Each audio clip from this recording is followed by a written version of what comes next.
You ever been at dinner with your friends and the bill comes and somebody just casually goes, "Oh, don't worry about it. I'll put it on the card." And everyone just laughs and moves on. Nobody asks questions, nobody thinks twice, but you're sitting there doing math in your head because you know that dinner just cost $340 for 6 people, and you're thinking, where is this money coming from? That was me. 2 years ago, sitting at a table full of people I've known since college, watching them split bottles of wine and order appetizers nobody asked for, and I started doing the math, and the math was not adding up. My name is Oric, and I spend way too much time thinking about social spending, that invisible financial pressure that comes from the people closest to you. If you're someone who has ever felt quietly broke while everyone around you seems totally fine, or you've gone into debt just trying to keep pace with your social circle, make sure to hit that subscribe button and give this video a thumbs up if this helps you out. Because today, we're going to talk about something nobody wants to say out loud. We're going to talk about the Joneses, and more importantly, we're going to talk about what it actually costs to keep up with them. Here's the thing, the concept of keeping up with the Joneses isn't new. That phrase has been around since 1913, but what is new is how sophisticated and invisible the pressure has become. It's not just about the car and the driveway anymore. It's the group chat. It's the Instagram story of the rooftop bar. It's the friend who just casually mentions they booked a trip to Portugal. It's the Sunday brunch that somehow turned into a $90 situation when you only ordered eggs.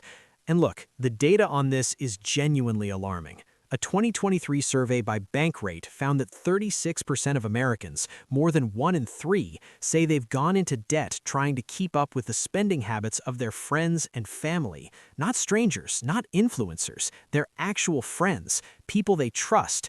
And among millennials, that number jumps to 45%, nearly half. But here's what most people don't realize. It's not about weakness. It's not about being bad with money. It's about biology. Your brain is literally wired to do this. Let me explain what's actually happening inside your head when you're at that dinner table. There's a concept in behavioral economics called social comparison theory, first introduced by psychologist Leon Festinger back in 1954. It basically says humans are hardwired to evaluate their own standing by comparing themselves to others. We don't have an internal compass that tells us you're doing okay. We need external reference points. And when those reference points are your friends, people whose lives you're deeply embedded in, the pull is almost impossible to resist. On top of that, your brain processes social exclusion in the same neural regions as physical pain, not metaphorical pain, actual literal pain. A study out of UCLA published in the journal Science found that being left out of a social activity activates the dorsal anterior cingulate cortex, the same part of the brain that processes a punch in the arm. So when you say no to the weekend trip everyone else is taking, your brain is experiencing something that feels physically uncomfortable. You're not being dramatic. Your nervous system is genuinely distressed. This is why willpower alone doesn't work. You cannot outdiscipline a biological drive. You need a strategy. Now, let me show you what this actually costs, because I want to put real numbers on something most people keep vague and emotional. Let's say you have a group of 5 friends and they are moderately social, not wild spenders, just normal, active social adults living in a mid-size American city. One birthday dinner a month, average $80 per person. That's $960 a year. 2 group trips a year, nothing crazy, just a long weekend somewhere, average $600 per trip per person. That's $1,200 a year. Weekly, casual social outings, coffee, lunch, happy hour, a movie. Let's say you're conservative and you average just $40 a week on social spending. That's $2,180 a year. We're already at $4,240 a year, and that doesn't include the subtle stuff, the Venmo requests you didn't budget for, the wedding gifts, the baby showers, the it's just one round that turns into 4, the group costume idea that costs $65. Now, according to the Bureau of Labor Statistics, the median household income in the U.S. in 2023 was about $74,580. After taxes, let's call it roughly $58,000 take-home. That means for a median earner, social spending alone, just the cost of maintaining relationships, is eating roughly 7 to 10% of their after-tax income. And here's where it gets really interesting. If you took that $4,240 per year and invested it instead at an average 8% return in an index fund over 30 years, that's $477,000, nearly $500,000. That is the hidden price of keeping up with the Joneses, not the dinner, the compound interest you never earned. Now, you might be thinking, okay, Oric, but you can't just stop being social. Life isn't a spreadsheet. Relationships matter. Experiences matter. And I agree with you. I genuinely agree with you. I'm not here to tell you to stop going to dinner with your friends or skip every vacation. That would be a miserable existence and also completely unsustainable advice. What I'm here to talk about is the difference between intentional social spending and reactive social spending. Intentional spending is when you decide in advance what experiences genuinely matter to you, you budget for them, and you participate fully without guilt.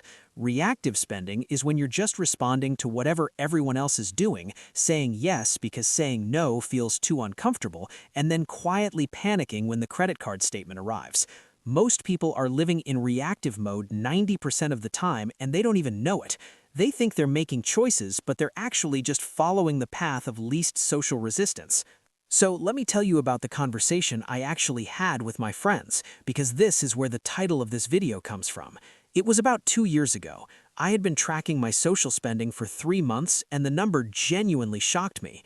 In 3 months, I had spent $2,100 on social activities. That's $8,400 annualized. Money I didn't really have, money that was going on a credit card at 22% interest while I was telling myself I'd pay it off next month.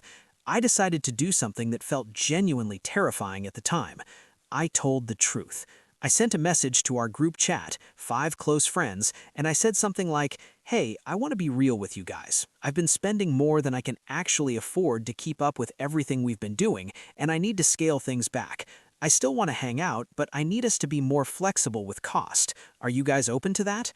I want to tell you the response was immediately warm and supportive. It was not. At first, there was this awkward silence, a few lull of course messages that felt a little hollow. One friend made a joke that landed weird, and for about 48 hours, I felt like I had made a social miscalculation. But then something interesting started happening. One friend texted me privately and said, "Honestly, I've been feeling the same way for months and didn't want to say anything." Then another one said the same thing.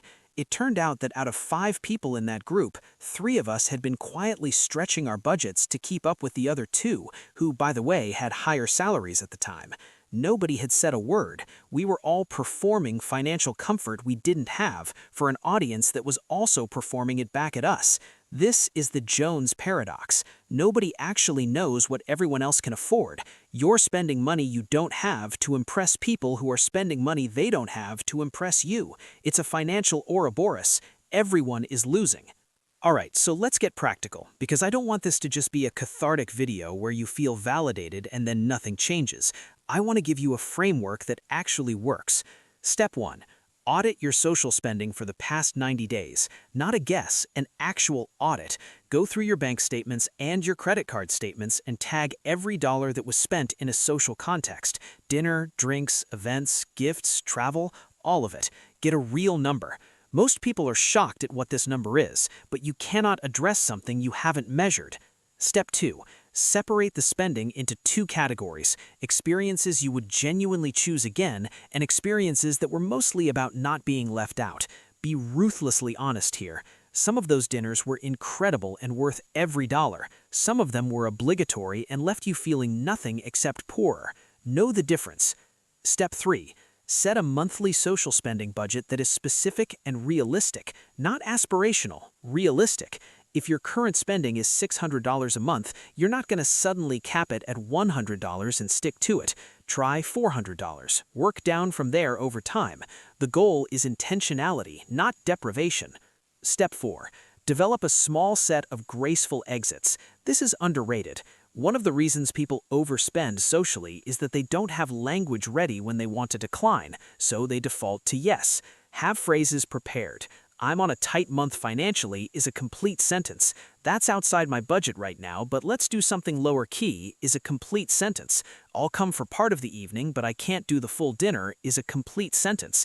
You don't need a detailed explanation. Short, warm, and firm. Step 5. Find or build the version of your social circle that doesn't require constant financial output. This might mean having more honest conversations like the one I described. It might mean nurturing certain friendships over others. It might mean introducing lower-cost rituals into your social life, a standing movie night at home, a hiking group, a board game rotation. The friendships that only function at a certain price point are probably not the ones you want anchoring your life anyway. I want to end on something that I think is the real conversation underneath all of this. Keeping up with the Joneses isn't really about money, it's about belonging. It's about the fear that if you can't participate at the same level, you'll be seen as lesser, you'll be left out, you'll lose your place in the social fabric you've built. And that fear is legitimate. Social connection is genuinely one of the strongest predictors of human happiness and health, more predictive than wealth, more predictive than fitness. The Howard study